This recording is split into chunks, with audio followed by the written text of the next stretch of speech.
दोस्तों ये एक वीडियो देखने के बाद ना आपके पास जितने सारे क्वेश्चंस है, जितने सारे पॉइंट्स है, जितने सारे डाउट्स है, सब कुछ क्लियर हो जाने वाला है। क्या ईवी सच में स्कैम है या फिर ये एक्चुअली आपका बचत कराता है, और जितने सारे डाउट्स है सब क्लियर करेंगे इस वीडियो पे। देखो ईवीज के साथ दो तीन चीज़ें, एक इनिशियल कॉस्ट कितना आता है, दूसरा जो है रनिंग कॉस्ट आपका कितना आता है, उसमें क्या डिफरेंसेस आता है, तीसरा जो है आपकी सर्विस में कितना कॉस्ट आता है, एंड चौथा जो है भाई जब फाइनली आप गाड़ी बेचते हो उसमें रीसेल में कितना पैसा आपका कटता है ईवी का कंपेयर टू आइस व्हीकल।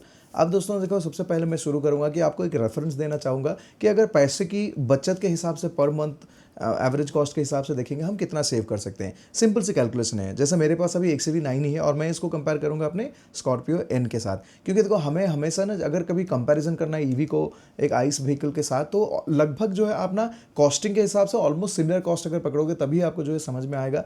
क्योंकि अगर सेम प्राइस की कार को हम लेके चलेंगे तो हम अज्यूम करेंगे कि हमारा जो EMIs है वो ऑलमोस्ट सिमिलर रहेगा, एंड ओवरऑल अगर देखोगे कंफर्ट लेवल ये सब के हिसाब से भी ये मैच करेगा।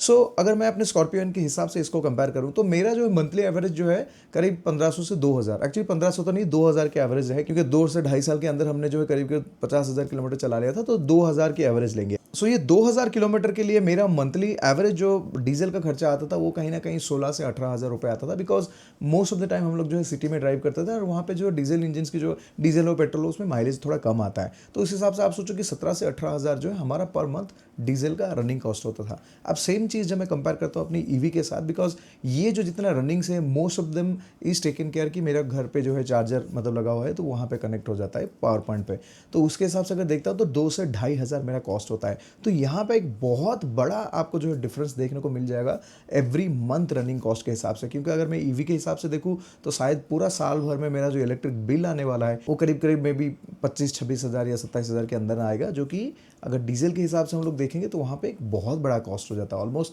2 लाख या 2,20,000 के आसपास हो जाता है। तो ऑलमोस्ट आप बोल सकते हैं कि 8 गुना ज़्यादा जो है मेरा खर्चा आता है ईवी के हिसाब से। अब सेम चीज़ जब मैं हाईवे के ऊपर जाता हूँ तो वहाँ पे थोड़ा सा डिफरेंस आता है। हाईवे पे क्या होता है, तो पहला चार्ज जो है, पहला जो 350 किलोमीटर तक आप जो है घर से चार्ज करके चलते, तो यहाँ पे आपकी कॉस्टिंग जो है बहुत कम हो जाता है। लगभग जो है ₹1 20 पैसा के आसपास जो है इस XUV की जो रनिंग कॉस्ट है, मतलब जो इलेक्ट्रिक की कॉस्ट है, वो क्या होता है ना, जब हम लोग हाईवे पे जाते हैं तो पहला 350 किलोमीटर के बाद जो आप चार्ज करते हो वहाँ पे लगभग आपको ₹4 से ₹4.25, ₹4.50 हायर साइड पे उतना तक ही आता है। कभी कभी कुछ चार्जेस में और थोड़ा कम आएगा, लेकिन उससे ज़्यादा जनरली पार नहीं होता है। अब देखो ईवी में दोस्तों एग्जैक्टली कितना सेव होता है वो भी मैं आपको बता सकता हूँ। उसके लिए मैंने एक डिटेल कैलकुलेशन किया है, गाड़ी टू गाड़ी के कंपैरिजन में 2-3 गाड़ी को लेके मैंने किया है। अगर वो वीडियो आपको चाहिए तो आप फिर कमेंट्स में बताइए, फिर मैं वीडियो बनाऊंगा। मैंने खाली एक खुद के लिए एक रेफरेंस के लिए एक स्क्रिप्ट बनाया था, अगर आपको चाहिए तो वो मैं बना सकता हूँ, आप मुझे कमेंट्स में बताओ, फिर उसके बाद मैं बनाऊंगा। जैसे मैंने आपको रेफरेंस दे दिया कि भाई पर मंथ कॉस्ट के हिसाब से मेरा इतना बचत हो रहा है। अब कैलकुलेट करते हैं कि एक लंबा ट्रिप अगर मैं करता हूँ उसमें कितना हुआ। देखो अभी ये XUV लेने के बाद मैंने जो 2 लंबा ट्रिप किया था, एक जो है ऊटी वाला ट्रिप किया था, दूसरा गोवा। ऊटी वाला देखो ऐसा है कि यार 300 किलोमीटर के आसपास है, तो ये तो एक चार्ज में चले जाएगा, तो इसमें कोई बड़ी बात नहीं है, ये रेफरेंस के लिए बहुत सही नहीं रहेगा। बट गोवा वाला ट्रिप एक रेफरेंस के लिए ले सकते हैं, क्योंकि गोवा की जो ड्राइव है ना, जनरली अगर आप फैमिली के साथ ट्रैवल करते हो 10 से 12 घंटे की ड्राइव होता है। तो वहाँ पे हमारा कैसे हमने घर पे जो है चार्ज किया, और फिर जो है सेकंड जो फर्स्ट स्टॉप हमारा रहा वो रहा ब्रेकफास्ट स्टॉप, जो कि 3-4 घंटे के बाद रहा। एंड जब तक हम लोग ब्रेकफास्ट किया तब तक हमारी गाड़ी जो है चार्ज हो गया था, और फिर नेक्स्ट जो स्टॉप था वो करीब 3.5 से 4 घंटे के आसपास था। तब मेरा गाड़ी ऑलमोस्ट क्लोज टू 300 किलोमीटर चल चुका था। तो वहाँ पर अगेन हमने जो है डिनर लंच का जो है ब्रेक लिया, और जब तक हम लोग लंच किए अगेन गाड़ी जो है 95% तक चार्ज हो गया। So this is the way you can charge your car, and एक दिन में 650-700 किलोमीटर्स आप इजीली जो है कवर कर सकते हो, जिसमें आपको एक्स्ट्रा टाइम नहीं देना पड़ेगा, मतलब डेडिकेट नहीं करना पड़ेगा फॉर द चार्जर। एंड वो इसमें क्या है, आप थोड़ा कन्वीनियंटली जो है आपकी कार को यूज़ कर सकते हो। आपको कोई डिफरेंस फील नहीं होगा डीजल और पेट्रोल और इसमें इस गाड़ी के हिसाब से। आपको ऐसा नहीं लगेगा कि आप इसी के वजह से, चार्ज की वजह से आपको जो है रुकना पड़ता है। वो था। अब कॉस्ट के बारे में अगर बात करेंगे दोस्तों, पूरा दिन का जो हमारा चार्ज था वो करीब करीब 2,000 खर्चा हुआ, मतलब जो मैंने टॉपअप किया है। अब घर पे जो चार्ज किया है वो ऑब्वियसली अगर पूरा चार्ज का भी देखोगे तब भी यार 350-400 के आसपास रहता था। तो आप सोचो कि गोवा, अच्छा हाँ बाय द वे, जब मैं गोवा में पहुंचा मेरे गाड़ी में ऑलरेडी 50% चार्ज था। तो हम लोग ऐसा करेंगे कि ये जो घर वाला चार्ज है उसको अगर निकाल देंगे, तब भी अगर देखोगे एक साइड का मेरा 2,000 का जो रुपया खर्च हुआ टू रीच गोवा। सेम चीज़ अगर मैं अपने मतलब स्कॉर्पियो के हिसाब से कंपेयर करूँ तो मुझे वहाँ पे जैसे लास्ट टाइम हमने गोवा गया था 5,600-700 रुपये के आसपास जो है डीजल उसमें खर्चा होता है। तो वहाँ पे अगर देखोगे तो आपको करीब करीब 2.5 गुना या 2 गुना डिफरेंस आपको देखने को मिलेगा कंपेयर टू इलेक्ट्रिक। और ये तो ये हो गया हाईवे वाला पार्ट, और घर वाला पार्ट तो आपको बता दिया, सिटी वाले में बहुत ज़्यादा पैसा आप सेव कर लेते हो। तो यहाँ पे एक चीज़ आपको समझ में आ रहा है कि अगर मैं सिटी में बहुत ज़्यादा यूज़ करता हूँ, जो आपकी running day to day activity पे ज़्यादा रहता है, तो वहाँ पे आप जो ईवीज़ में बहुत ज़्यादा पैसा सेव करोगे और 7-8 गुना ज़्यादा जो है डिफरेंस हो जाएगा आपकी प्राइसिंग में। तो वहाँ पे ईवीज़ मेक टोटल सेंस। तो ये हो गया फर्स्ट पार्ट जो कॉस्टिंग के बारे में। अब दोस्तों इसमें एक चीज़ मैं आपको यहाँ पे हाईलाइट करना चाहूँगा। एक चीज़ जो मैं यहाँ पे हाईलाइट करना चाहूँगा कि अगर ईवीज़ में आपका प्लान ये है कि भाई मुझे डे टू डे कॉस्ट को मुझे कम करना है एंड वो कॉस्ट जो है मुझे लॉन्ग टर्म में रिकवर करके फाइनली एक बोलते हैं ना कि एक इकोनॉमिकली वाइबल अगर आपको लगता है कि ईवीज आप उसी पर्पस पे खरीद रहे हो, देन आई थिंक यार 20 लाख के ऊपर जो गाड़ियाँ है ना उसमें वाइबिलिटी थोड़ा कम हो जाता है। 20 लाख से नीचे जितना ज़्यादा रहेगा उसमें आपको definitely EVs are benefiting more than petrol diesel car as far as monetary day to day जो रनिंग कॉस्ट इज कंसर्न। अगर 20 लाख के ऊपर, अब इसका भी एक्सप्लेनेशन अगर आपको चाहिए फिर again I have to make a separate video because it's a very long topic, मैं आपको एक्सप्लेन कर सकता हूँ। लेकिन सिंपल फंडा मैं आपको बताता हूँ। देखो क्या होता है ना, 20 लाख के ऊपर जब आपको भी कोई भी ईवी खरीदते हो देन वो थोड़ा सा ना लग्जरी कैटेगरी में चला जाता है। 20 लाख के नीचे जो है ना वो थोड़ा सा जो है बजट और वो इकोनॉमिकल कैटेगरी में आता है। 20 लाख के ऊपर जो है लग्जरी कैटेगरी में जाने से प्रॉब्लम क्या होता है मैं तो बताता हूँ। देखो जितना पैसा आप बेसिकली सेव करोगे एक 20 लाख के नीचे गाड़ी में, उससे कम ही सेव करोगे 20 लाख के ऊपर वाले जितने सारे कार्स है। क्योंकि ऑब्वियसली क्या होता है ना, जब आप एक बड़ा ईवी लेते हो उसकी वजन बढ़ जाता है। आपको एक छोटा सा एग्जांपल दिखा देता हूँ। जैसे फॉर एग्जांपल आपका क्रेटा ले लो। क्रेटा का जो वेट है और जो महिंद्रा एक्सयूवी की जो वेट है ऑलमोस्ट अगर देखोगे आई थिंक 700-800 केजीज या फिर क्लोज टू ए टन, मतलब 1000 केजी का जो डिफरेंस है।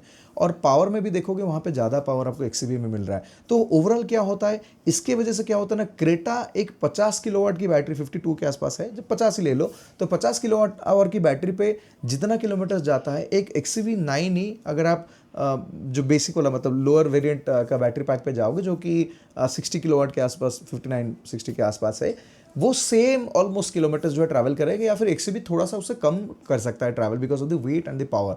तो उसमें क्या होता है आपकी जो पर किलोमीटर जो रनिंग कॉस्ट है वो डेफिनेटली क्रेटा में जो है कम है कंपेयर टू दी एक्सयूवी। और इस तरह से आप जितना ऊपर ऊपर जाने लगोगे आपकी ये जो कॉस्ट जो है ना थोड़ा सी एक सेविंग्स में थोड़ा कम होता है। एंड टॉप ऑफ इट आप ये सोचो कि अगर 20 लाख के ऊपर आप जितना एक्सपेंसिव कार खरीदते हो आपकी ईएमआई पर month also is going to increase. जैसे फॉर एग्जांपल मान लो कि अगर लाख का हम 2000 रुपये अभी पकड़ेंगे ईएमआई पर मंथ, और अगर मैं एक्सयूवी की टॉप एंड वेरिएंट यहाँ पे लेता हूँ तो करीब करीब 36 लाख के आसपास आता है। और अगर 20 लाख की गाड़ी के हिसाब से कंपेयर करेंगे तो 16 लाख जो है ज़्यादा है। वहाँ पे आप 2-2 हज़ार अगर ईएमआई आप भरते हो फॉर दैट 16 लाख, ऑब्वियसली आपका जो है cost every month is going to increase about 30-32,000 rupees.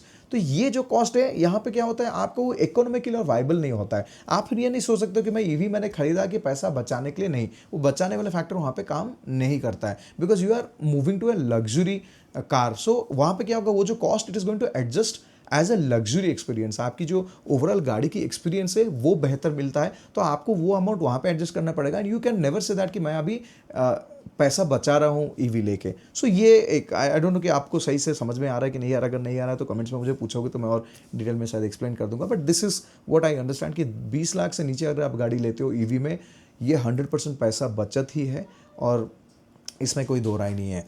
अच्छा, नेक्स्ट, किस टाइप की गाड़ी आपको लेना चाहिए अगर 20 लाख के अंदर आप देखते हो। देखो जनरली क्या होता है ना, अगर आप एक गाड़ी जो बॉर्न इलेक्ट्रिक नहीं है, देखो यहाँ पे एक बॉर्न इलेक्ट्रिक का बहुत बड़ा एडवांटेज हो जाता है। जैसे फॉर एग्जांपल आपको बताता हूँ, जैसे आपका विंडसर है। अब विंडसर का क्या होता है, जो विंडसर की टॉप एंड होगा वो भी 20 लाख के अंदर, बैंगलोर के प्राइस में बोल रहा हूँ आपको, 19 से 20 लाख के अंदर आता है।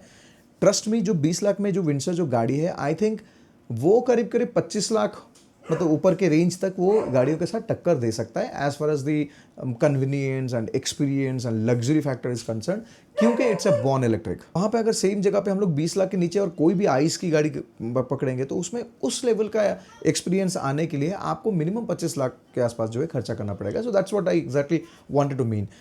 अब उसके नीचे के रिव्यूज आप देखो क्या होगा, टाटा की पंच आ सकता है, again it's a small car compare to the Windsor. आप अगर उसको कंपेयर करेंगे तो छोटा लगेगा। Even Nexon will also for feel like it's a smaller car compare to the Windsor. कुछ चीज़ें नेक्सॉन में अच्छा है, जैसे बेहतर सस्पेंशन सेटअप है and all that, but overall अगर एक्सपीरियंस के हिसाब से हम कंपेयर करेंगे तो यहाँ पे बॉर्न ईवी का थोड़ी एडवांटेज हो जाता है। हाँ, नेक्सॉन क्यों मुझे वैल्यू फॉर मनी नहीं लगेगा उसका रीजन बताता हूँ। देखो नेक्सॉन की अगर हम लोग डीजल वर्जन गाड़ी लेंगे तो आप सोचो कि उसकी कॉस्ट क्या रहेगा। वहाँ से अगर हम इलेक्ट्रिक की टॉप लेते हैं तो यार वो 3-4 लाख का डिफरेंस हो जाता है प्राइसिंग में। तो वहाँ पे मुझे लगता है कि वो थोड़ा इकोनॉमिकली इतना वाइबल नहीं होगा। जबकि बॉर्न इलेक्ट्रिक में वो वाइबल होता है, क्योंकि जो गाड़ी आपको 20 लाख में मिल रहा है इट्स एक्चुअली मतलब आइस में अगर देखोगे 25 लाख के ऊपर उसकी कॉस्ट होगा। तो वहां पे हम कैसे बचत कर सकते हैं? एक ही एक चीज हो सकता है कि अगर आप नेक्सॉन की ईवी ले रहे हो, आई वुड नेवर सजेस्ट कि भाई उसका पूरा टॉप एंड ले लो जहां पे आपको 3-4 लाख ज्यादा हो जाएगा, 3 लाख तो मिनिमम ज्यादा हो जाएगा compare to the ICE vehicle. उसमें आपका पैसा लॉन्ग रन में रिकवर करना इज डिफिकल्ट। अब वो क्यों डिफिकल्ट है वो ही बताता हूँ। ईवी के साथ एक नेगेटिव अभी के डेट पे अगर देखोगे तो डेफिनेटली जो है वो है आपकी रीसेल वैल्यू। देखो जो आइस इंजन को अगर कोई खरीदना चाहता है कोई गाड़ी को, वो जितना कॉन्फिडेंटली खरीद सकता है 3-4 या 5 साल के बाद एक ईवी को खरीदने में उतना कॉन्फिडेंस उसको नहीं आएगा। हालांकि मैं आपको बताता हूँ कि कुछ चीज़ें बदला भी हुआ है एंड कुछ चीज़ें आगे चल के बदलेगा, वो भी बात करते हैं। बट हाँ, क्यों नहीं आएगा उसका रीज़न है कि देखो आइस इंजन ये सब में क्या है ना, ये लोगों को लगता है कि लॉन्ग टर्म में कोई बहुत बड़ी मतलब ऐसे कोई आफत नहीं आ जाएगा unless and until the car is very badly maintained. अगर सर्विस हिस्ट्री ये सब अच्छा है तो लोग जो आंख बंद करके लेते हैं कि हाँ यार गाड़ी तो चल जाएगा मेरा, और 5 साल 6 साल 7 साल जो भी चलेगा, और जो भी अगर छोटे मोटे खराबी भी आता है उसमें फिक्स किया जा सकता है। ईवीज के साथ क्या होता है, दो ही बड़े कंपोनेंट्स है, एक है बैटरी और दूसरा जो मोटर। मोटर जनरली कुछ उतना बड़ा चीज़ होता नहीं है, हम लोगों को पता है कि हमारे घर पे भी मोटर वाले जितनी चीज़ें वो चलता रहता है लाइफ लॉन्ग, तो उसमें कोई बड़ी चीज़ नहीं है। बट बैटरी को ऊपर लेके जो है लोगों का कॉन्फिडेंस नहीं रहता है, क्योंकि लोगों को लगता है कि भाई जितने टाइम होगा इन कोर्स ऑफ टाइम तो बैटरी हर साल जो है थोड़ा उसका तो डिग्रेड होता रहेगा। तो जब मैं 5 साल 6 साल के बाद जब मैं चलाऊंगा उसको तो उसमें बहुत सारा डिग्रेडेशन हो गया होगा। अब इसके बाद लोगों का क्वेश्चन आता है कि भाई तब जो है replacement cost is going to cost us a lot. लेकिन यहाँ पे दोस्तों बहुत सारी चीज़ें चेंज हो रहा है। सबसे पहला चेंज जो हो रहा है मैं आपको बताता हूँ वो है वारंटी में। अब अगर आप मार करोगे बहुत सारे कंपनियां जो है ना लाइफ टाइम वारंटी देते हैं for the first owner, but उनकी अगर सेकंड ओनर की पॉलिसी देखोगे जहाँ पे टाटा हो गया या महिंद्रा हो गया, वहाँ पे ये लोग क्या करते हैं कि सेकंड ओनर के लिए भी ये कोशिश करते हैं 10 साल की गारंटी वारंटी देंगे। 10 साल होने से क्या होता है, अगर आपकी गाड़ी बिक भी जाता है तब भी जो है, अगर मान लो आपने आपकी गाड़ी को 5 साल के बाद बेच दिया, तब भी जो आदमी ले रहा है वो भी एश्योर्ड है कि भाई 5 साल के अंदर अगर कोई बैटरी में कोई मेजर प्रॉब्लम मेजर कुछ आया तो I can always get this fixed by the company itself. तो वहां पे एक श्योरिटी लोगों को आता है कि चलो ठीक है मेरे पास 5 साल के तो पीस ऑफ माइंड है, 5 साल के बाद मैं देखूंगा। लेकिन तब भी आइस व्हीकल के हिसाब से थोड़ी सी प्राइसिंग में जो है ऊपर नीचे डेफिनेटली होगा। That's point number 1। Point number 2 दोस्तों आपको समझना पड़ेगा कि about the costing of battery. देखो अब जो बैटरी हमें जो कॉस्टिंग आ रहा है दोस्तों, ये ऐसा है कि आप पर किलोवाट का अगर आप देखोगे ना करीब 8,000 से 9,000 के आसपास जो हमें प्राइसिंग मिल रहा है। तो उसके हिसाब से जितना मतलब मान लो कि अगर 50 किलोवाट की बैटरी है तो आपको करीब करीब जो है 4-4.5 लाख जो है खाली बैटरी के जो सेल का कॉस्ट आएगा। उसके ऊपर फिर अलग कंपोनेंट्स लगता है, जैसे BMS सिस्टम रहता है, फिर आपका जो है मतलब बहुत सारे कंपोनेंट्स मिलके वो बैटरी जो फाइनली 6-7 हज़ार के आसपास जो है आपको आ जाएगा।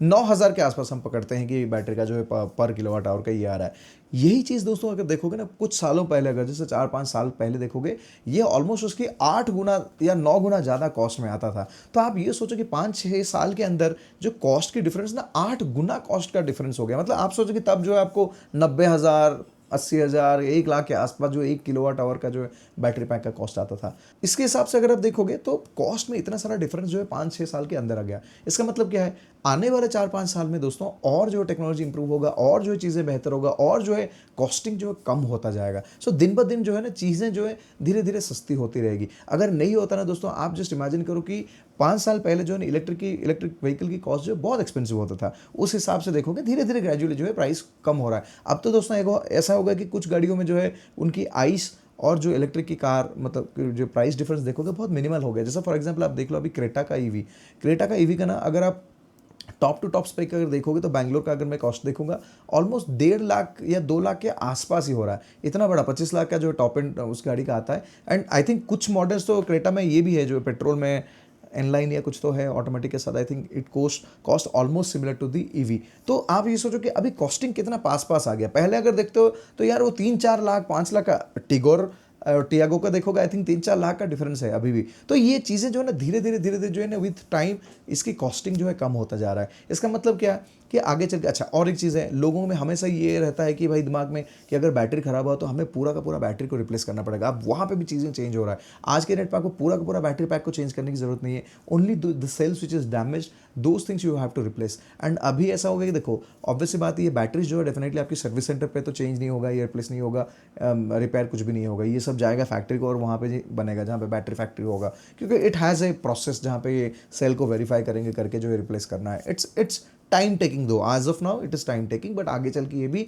जल्दी हो जाएगा। अब वहाँ पे आपको फिर जो है ऑफर्स कंपनी से मिल सकता है कि भाई आप जो है कुछ सेल्स है उसको रिप्लेस कर दो, या फिर पूरी की पूरी बैटरी रिप्लेस कर दो, या जो भी रहेगा वो तो तब चलेगा। लेकिन पॉइंट मेरा ये है कि धीरे धीरे ये चीज़ें जो है ना ईजी होने वाला है, एंड इसकी कॉस्ट जो है ना धीरे धीरे कम होने वाला है। अब वो चीज़ें जितना अच्छा आगे होता रहेगा उसके हिसाब से आपकी ईवी की जो हम रीसेल का बात कर रहे हैं उस पर भी लोगों को कॉन्फिडेंस आएगा, उस पर भी आपकी प्राइसिंग में बहुत ज़्यादा वो आगे ऊपर नीचे नहीं होगा। तो ये कहने का मतलब है। सो कॉस्टिंग के बारे में बात कर लिए, रीसेल के बारे में बात कर लिए। अब दोस्तों आते हैं एक्सपीरियंस के बारे में। देखो 3 टाइप के लोग हैं जो ईवीज को लेना चाहते हैं। एक जिनको लगता है कि भाई मुझे जो है ना कॉस्ट इफेक्टिव चाहिए, कि रनिंग कॉस्ट, मेरा रनिंग बहुत ज़्यादा है, मुझे रनिंग कॉस्ट अच्छा चाहिए, कम होना चाहिए। तो वो है एक टाइप के लोग जो जिनको मैंने सजेस्ट किया कि भाई 20 लाख के नीचे अगर आप गाड़ियाँ कोई भी लेते हो ईवी में, वहाँ पर आपको कॉस्ट सेव होता ही होता है। सेकेंड आ जाते हैं दोस्तों एक्सपीरियंस। उनको मतलब है कि भाई मुझे जो है एक प्रीमियम एक्सपीरियंस मिलना चाहिए, जो पावर मुझे एंजॉय मैं कर सकता हूँ वैसा पावर, जो कि आइस इंजन में मैं अफोर्ड नहीं कर पाता हूँ। मतलब मान लो कि अभी देखो एक्सबी पे जो आपको जो थ्रिल मिलता है, वैसे ही थ्रिल अगर आपको एक आइस इंजन में चाहिए, the car will easily cost about 70-80 lakh. कोई एम सीरीज़ का लेना पड़ेगा, AMG सीरीज़ की कोई गाड़ी लेना पड़ेगा जो कि 70-80 लाख से ऊपर डबल या ट्रिपल प्राइस में ही आपको वैसा एक्सपीरियंस मिल सकता है, वो थ्रिल आपको मिल सकता है। तो वो चीज़ जो है आपको ईवी में सस्ते गाड़ियों में भी मिल जाएगा, क्योंकि यार ईवी में क्या होता है ना, टॉर्क आपको जीरो से डिलीवर हो जाता है। बेसिकली टेक्निक आपको बताता हूँ, जो आइस इंजन है ना इसमें परफॉर्मेंस बढ़ाने के लिए आपको जो है काम ज़्यादा करना पड़ता है। ईवीज में क्या है ना, the performance is already there. आपको ना बल्कि जो सिस्टम्स होते हैं ना वो क्या करता है ना, उसको लीनियर करते हैं कि वो मतलब कैसे उसको ऑप्टिमाइज कर सकते हैं। ऐसा नहीं कि पीक दे देंगे, जितना पीक आप सडन आपको मिलेगा एक्सपीरियंस उतना खराब होगा। तो ये चीज़ है। तो जो भी हो, ये एक चीज़ है। दूसरी बात है लग्जरी। आप अगर देखोगे XUV90 की जो इंटीरियर्स है ये सब के हिसाब से ना, it is any day more luxurious than उसके सेगमेंट में जितने सारा आइस कार्स है। तो लग्जरी भी आपको ज़्यादा मिलता है। तो कुछ लोग ऐसे रहेंगे जो लग्जरी और एक्सपीरियंस के लिए ईवीज खरीदना चाहेंगे।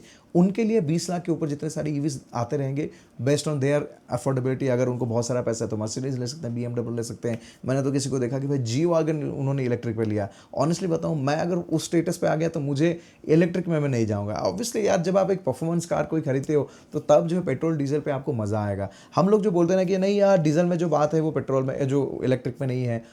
ये चीज़ ऐसा है कि दोस्तों कुछ सालों पहले ना, जब डीजल इंजन उतना मतलब कार्स में पॉपुलर नहीं होता था, मतलब लोग जो है डीजल को प्रेफर नहीं करते थे क्योंकि प्राइसिंग ज़्यादा होता था, तब ना लोग बोलते थे नहीं यार पेट्रोल में जो मज़ा है वो डीजल में नहीं है। ये चीज़ तब भी ऐसे डायलॉग्स चल रहा था, आज भी आज के डेट पे भी चलता है। बट ऑनेस्टली दोस्तों, मैंने तो इतने सारे गाड़ी चलाया हुआ है, मैं आपको बताता हूँ, आप अगर ये 20-30 लाख के अंदर कोई डीजल गाड़ी ऐसे कोई चला रहे हो या फिर पेट्रोल गाड़ी फॉर दैट मैटर चला रहे हो, इसमें ऐसा कोई एक्स्ट्रा ऑर्डिनरी आपको परफॉर्मेंस या थ्रिल नहीं मिलने वाला है जो एक ईवी सेम रेंज का देगा। हाँ, अगर आपके पास पैसा है, आप एक परफॉर्मेंस गाड़ी चला रहे हो, एम सीरीज, AMG या फिर कोई भी स्पोर्ट्स वाली कार चला रहे हो, वो एक्सपीरियंस शायद मैच नहीं कर पाएगा ईवी, क्योंकि तब वो शायद मज़ा नहीं आएगा, क्योंकि वो एग्जॉस्ट नोट के साथ अभी हमें क्या मिल रहा है डीजल में, वो वाइब्रेशन वाला फील मिल रहा है, गड़गड़ गड़गड़ वो मिलता है। क्या ये कोई एंजॉय करने वाली चीज़ है? ये तो वैसी हो गया जैसे हम बाइक्स के वीडियो बनाते हैं, बहुत सारे लोग बोलते हैं नहीं यार रॉयल एनफील्ड में जो सोल है वो तो होंडा और दूसरे बाइक्स पे नहीं है। तो यार देखो, ये ऐसी आर्ग्यूमेंट है, तो इनके साथ आप कभी आर्ग्यू नहीं कर पाओगे। But the point is that कि जो प्राइस पॉइंट पे ये जो लग्जरी और फीलिंग की एक्सपीरियंस देगा, ये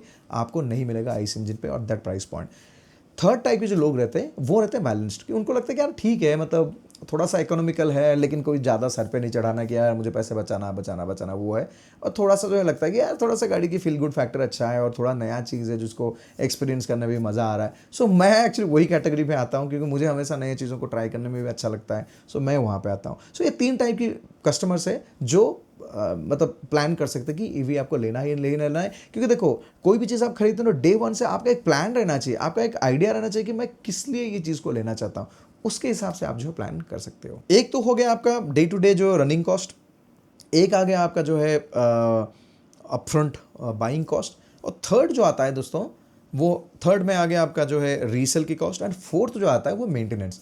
देखो ईवीज का ना ओवरऑल अगर देखोगे थोड़ी सी मेंटेनेंस जो है कम है compare to the ICE cars, but ऐसा बिल्कुल भी नहीं है। अगर आपको लगता है कि नहीं ईवी में तो ज़्यादा मूविंग पार्ट्स नहीं है तो मेंटेनेंस बहुत ज़्यादा कम रहेगा, वैसा बिल्कुल नहीं है। देखो कहाँ कहाँ कम होगा मैं बताता हूँ। एक जो इंजन ऑयल से जो लुब्रिकेंट्स यूज़ होता है वो थोड़ा नहीं होगा, बिकॉज मूविंग पार्ट्स कम है, तो शायद हो सकता है कि ये गियर ऑयल ऐसा कुछ छोटा मोटा चीज़ें लगेगा, बट लुब्रिकेंट्स जो है बहुत कम लगेगा, वहाँ पे आप एक कॉस्ट बचाओगे। बट वो सोचो कि यार वो गाड़ी भी आप एक साल में मे बी एक बार या 2 बार सर्विस करते हो, जो वहाँ पे थोड़ा सा एक्स्ट्रा वो फ्यूल जो ऑयल का ल्यूब्स का दे रहे थे वो बच जाएगा। अपार्ट फ्रॉम दैट एक और जो कॉस्ट जो कम होगा वो है आपकी ब्रेक पैड्स का। एक्चुअली ईवी में सबसे बेस्ट चीज़ जो मुझे लगता है वो है रीजनरेटिव ब्रेकिंग सिस्टम। दोस्तों ये एक्सपीरियंस की जब हम बात करते हैं ना, मेरा वन ऑफ द मोस्ट, अगर मुझे पूछते हो कि सबसे फेवरेट चीज़ आपका क्या है एक्सयूवी में, मैं आपको बताऊं कि मेरा रीजनरेटिव सिस्टम जो है ना उसके लिए मुझे बहुत अच्छा लगता है। और खास करके इसमें एक ए मोड है, ऑटो मोड, वो मेरा सबसे फेवरेट है। बिकॉज वो मोड आप एक बार यूज़ करने लगोगे ना, आपको इतना कन्वीनियंट लगता है, you don't have to use both the pedals, एक पैडल से आपका काम चलता है। सो ये आपकी एक्सपीरियंस को थोड़ा बदलता है। अब इसके वजह से क्या होता है दोस्तों, आपके ब्रेक यूसेज ना बहुत कम हो जाता है। तो इसका मतलब क्या है, जो ब्रेक पैड्स आपकी नॉर्मल गाड़ी में जितने किलोमीटर में आप रिप्लेस करते थे, मुझे लगता है पर्सनली कि ये डबल किलोमीटर से चल जाएगा, वहाँ पे उतना ब्रेक पैड्स यूज़ नहीं होगा। लेकिन उसको क्या बोलते हैं, उसको बैलेंस आउट करेगा आपके टायर की एक्सपेंसेस। दोस्तों ईवीज़ में जो मुझे अभी तक जो समझ में आ रहा है, ईवीज़ में डेफिनेटली आपकी टायर की वेयर एंड टियर जो है ना फास्ट होगा। रीज़न आपको बता देता हूँ। जैसे फॉर एग्जांपल हम एक्सयूवी का ले लेते हैं। अब एक्सयूवी में क्या होता है कि आपके रियर व्हील ड्राइव ही है ये, तो रियर व्हील के साथ जो है आपकी मोटर अटैच्ड है। अब रीजनरेशन कैसे होता है, वो तो मोटर से ही होता है। इसका मतलब क्या है, जब कभी भी आप एक्सेलरेशन छोड़ते हो तो कुछ ना कुछ प्रेशर जो है ना टायर के ऊपर आता है, और खास करके वो रियर टायर के ऊपर ही आएगा।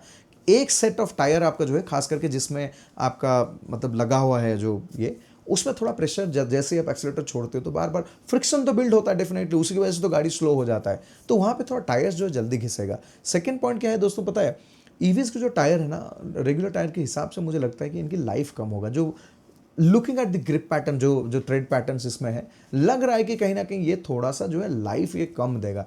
थोड़ा सा मुझे फ्रजाइल फील होता है compare to the normal tyres. अब ये जो है लॉन्ग टर्म कुछ एक्सपीरियंस आने के बाद ही पता चलेगा, 15-20 हज़ार किलोमीटर चलाते हैं उसके बाद देखते हैं क्या आता है। बट ये मुझे थोड़ा सा लगता है कि टायर में थोड़ा सा जो है एक्सपेंसेस आपका बढ़ेगा। अच्छा, मैंने ये सोच के रखा कि हर 5,000 या 10,000 किलोमीटर में इसको रोटेशन कर दूंगा, क्योंकि रोटेशन कर देने से क्या होगा, बिकॉज अभी क्या हो रहा है पता है, हमारे घर देखो जनरली जैसे डीजल कार में क्या होता है, फ्रंट व्हील में बहुत ज़्यादा भार रहता है।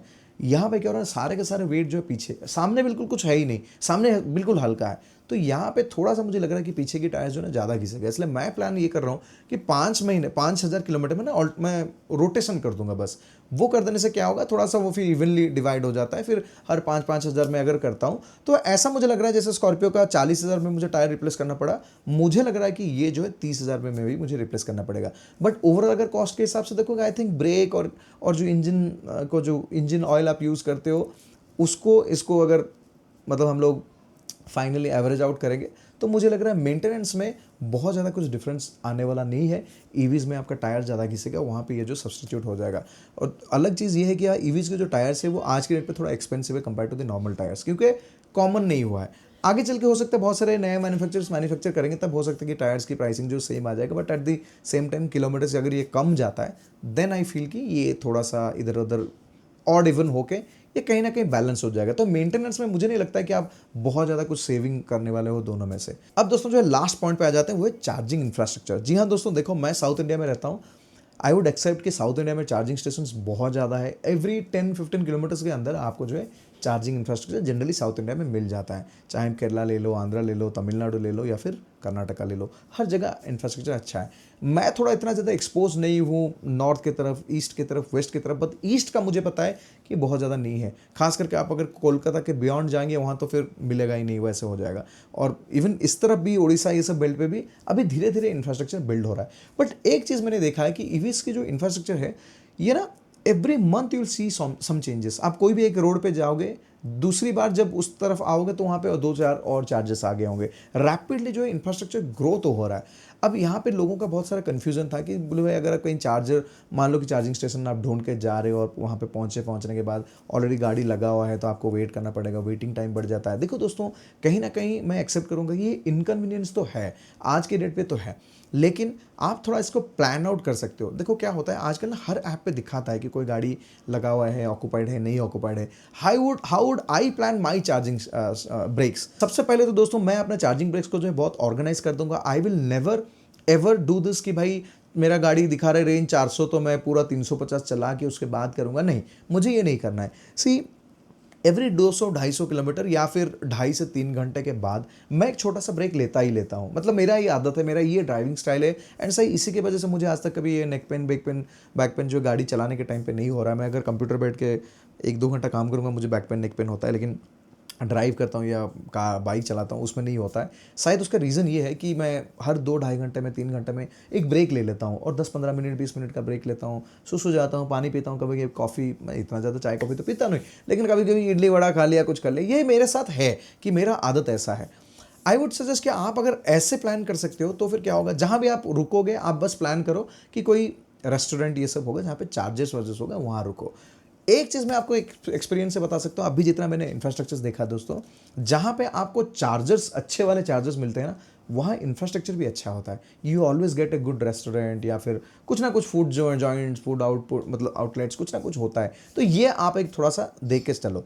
दूसरी बात आपको ध्यान में ये रखना है कि दोस्तों जब कभी आप कोई चार्जर ढूंढते हो ना कि आपको लगता है नहीं मुझे यहाँ ब्रेक करना है, आप उसके आगे और पीछे चार्जर को भी देख लो कि आगे पीछे में कुछ ना कुछ हो। तो अगर मान लो कि इन एनी केस कि आप वहाँ गए, पावर नहीं है, कुछ नहीं है, कुछ अगर हुआ तो आगे या पीछे कहीं ना कहीं आप चार्ज करवा सकते हो। और जनरली मैं बोल रहा हूँ कि हमारा जो रेगुलर यूसेज में चार्जेस मिल जाता है, इतना बड़ा डिफिकल्टी तो यहाँ पे नहीं है। अब ये भी ऐसी एक्सपीरियंस है कि जो इन कोर्स ऑफ टाइम होगा। तो मैं तो इसलिए क्या करता हूँ ना, मैंने एक्चुअली वो सेकेंड चैनल शुरू इसलिए किया क्योंकि यार लोगों को ना एक पीस ऑफ माइंड मिलेगा जब वो चार्जर्स के बारे में जानेंगे। और मैं नहीं चाहता था कि इतने सारे ईवी कंटेंट मैं अपना ये मेन चैनल में डालूँ, इसलिए आई वांटेड कि यार जो लोग ईवी पे इंटरेस्टेड है वो हमारा वो जो नया चैनल है ईवी वाली, जो ब्लूज ईवी गराज है, वहाँ पे जाके वो फॉलो करो। उसमें क्या होगा ना, मैं अपने सारे जो ईवी जर्नीज है उसको डॉक्यूमेंट करके रखूंगा ताकि आपको वो कॉन्फिडेंस धीरे धीरे समझ में आएगा। इवन इफ हम लोग कहीं कुछ प्रॉब्लम फेस भी किए वो भी हम वहाँ पे शेयर करेंगे। तो क्या होता है ना, वो आपको एक फेयर आइडिया आ जाता है कि भाई ईवी के साथ गुजारा हो पाएगा या नहीं हो पाएगा। So that will happen on that channel. So that's the thing. तो ये है कि आप अपने चार्जिंग ब्रेक्स ना अपना स्टॉप के हिसाब से ले लो। नॉट दैट कि भाई मेरा गाड़ी 90% चला के 10% चार्ज में जाऊंगा, नहीं करना है। क्यों और रेंज एंग्जाइटी और उसमें घुसना है। देखो आपको आपकी रिक्वायरमेंट समझना ज़रूरी है और आपको आपकी गाड़ी की लिमिटेशन समझना बहुत ज़रूरी है। सो जब आप कभी भी कोई नया चीज़ को अडॉप्ट करना चाहते हो, मैं अभी भी बोलूँगा कि we are still early adopters. तो हमें थोड़ा ना थोड़ा हमें तकलीफ़ें फेस करना पड़ेगा। हमसे पहले जिन्होंने अडॉप्ट किया उनको और भी ज़्यादा तकलीफ फेस किए होंगे, बट आई एश्योर्ड कि 2-3 साल पहले जो सिचुएशन था, अभी आज के रेट पे देखोगे सिचुएशन जो है बेटर हो रहा है। और आगे चल के अगर देखोगे और 2-3 साल में और सिचुएशन जो है बेटर होगा। तो ये बात है दोस्तों, बस यही आपको शेयर करना था। अगर आपको इसके अलावा और कोई भी क्वेश्चन है please do let me know in the comments of the video, I will answer them. बाकी मैं आप लोगों को सजेस्ट करूंगा, अगर आपको ईवी पे इंटरेस्ट है आप जाके वो वाला चैनल डेफिनेटली सब्सक्राइब कीजिए। यहाँ पे ये आ जाएगा, आप यहाँ से जो है जा सकते हो या फिर वीडियो की डिस्क्रिप्शन पर मैं लिंक शेयर कर दूंगा। So please do follow that channel. Thank you so much again, bye bye, take care guys.